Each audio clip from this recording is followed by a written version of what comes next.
After all the wait, today we are finally getting the iPhone. Delivery ko manche bahar ubhirako cha. So without further delay, let's get started. Thank you so much, sir. Have a nice day. You too.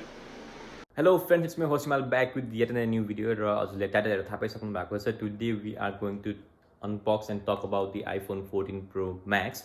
यो चाहिँ भर्खर deliver भएको छ मलाई. I have unboxed it just now and setup पनि हल्का फुल्का मैले गरिसकेको छु. So let's see. Box content त खासै यसमा केही छैन है. Mainly this is the device. यो FedEx को box मा आएको थियो and then we have the phone itself. And त्यसपछि we get few accessories भनेको चाहिँ यही हो. Charging cable with type C to lightning port अनि त्यसपछि we get few stickers from Apple sticker अनि त्यसपछि eSIM setup गर्ने गाइड दिएको छ. मैले चाहिँ भर्खरै यसमा eSIM setup गरिसके and let me peel it off. So this is the infamous always on display र यसमा चाहिँ 16.2 को अपडेट आएको थियो. I have just updated install चाहिँ गरेको छैन, डाउनलोड चाहिँ गरिसके. And eSIM setup was quite easy. यसमा चाहिँ मैले पहिला यसमा आफ्नो फोनमा युज गर्ने सिम को एप डाउनलोड गरेँ अनि त्यसको डाउनलोड गरेर यतिकै इजिली सेटअप गर्नु मिल्यो. So this is 128GB variant. Color चाहिँ यसको खै के purple. Let me check the exact term. Deep purple को 128GB variant हो यो चाहिँ. अनि मैले चाहिँ अनलक्ड भेरिएन्ट नै लिएँ किनभने अब टी-मोबाइल भराइजनको लिएपछि अरू कुनै सिमहरू चलाउन अलि ज्यादा हुन्छ र मैले चलाएको सिम चाहिँ यसको अहिलेको सर्भिस एकदम सस्तो छ. $15 पर मन्थ हो. अनि त्यो माथि नेपाल आइहाल्यो भने पनि सजिलो हुन्छ चलाउन भनेर I got the unlocked variant. So this my first iPhone होइन. मैले एप्पलको पहिला चलाएको भनेको आई हेभ एन आइप्याड र म्याकबुक.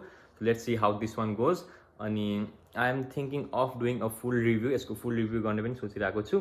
अनि आफ्नो पहिलाको फोनदेखि डाटा ट्रान्सफर गर्न पनि एकदम इजी रहेछ अहिले चाहिँ. मैले त्यो पनि भिडियो रेकर्ड गरेको छु. Let me just so you. हजुरले चाहिँ मुभ टु iOS भन्ने एप डाउनलोड गर्नुपर्छ एन्ड्रोइडमा फ्रम यो प्ले स्टोर.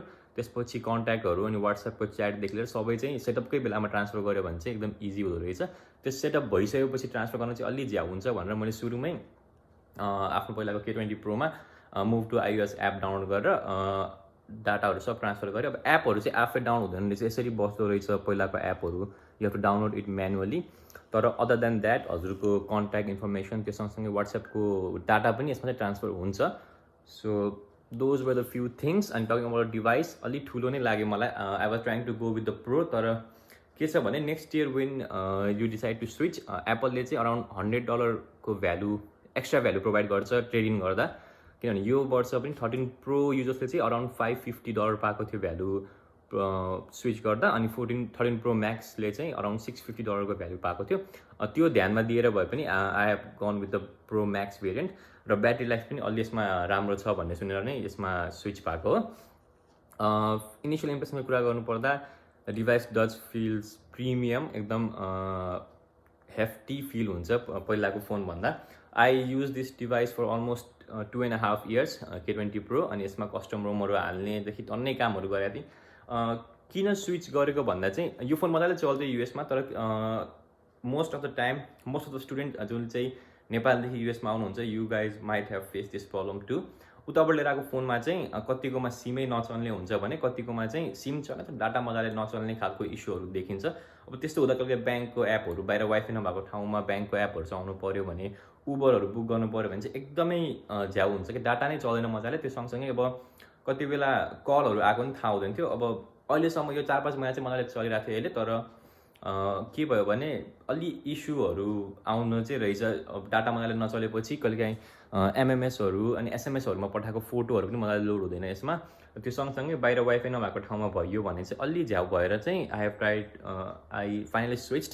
त्यस्तो कामै नलाग्ने त भएको थियो. तर मोस्ट अफ द टाइम चाहिँ मैले धेरै अरू साथीहरूको फोनहरू हेर्दा मेनली हाम्रो जुन चाहिँ यो रियलमी अनि साउमीको यो एसिया मार्केटलाई टार्गेट गरेको फोनहरूमा चाहिँ डाटा अलि मजाले नचल्ने रहेछ. त्यही भएर धेरैजनाले आइफोनमा स्विच गर्ने एउटा रिजन त्यो पनि रहेछ. आउँदा बित्तिकै त आई थट यसले काम गरिहाल्ला तर बिस्तारै बिस्तारै अलि झ्याउ हुँदै गयो. त्यही भएर I finally switch to iPhone. Okay. अब क्यामराहरू हेरौँ यसो कस्तो छ. We got triple camera setup at the back. त्यो सँगसँगै 48 मेगापिक्सलको प्राइमेरी क्यामेरा छ. योपालि सेन्सर पनि अलिक ठुलो छ र त्यो सँगसँगै 3x टेलिफोटो अनि 12 मेगापिक्सलकै अल्ट्रा वाइड क्यामेरा दिएको छ भने फ्रन्टमा पनि 12 कै क्यामेरा छ.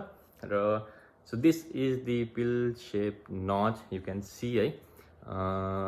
So let's see how this goes, and I will definitely try to make a full review. अनि मेरो एक्सप्रेसन के अरे experience पनि म share गर्नेछु. And if you guys have any question, do let me know in the comment section below, and I will try to reply them as soon as possible. And that's all for this video. I will see you guys in my next video.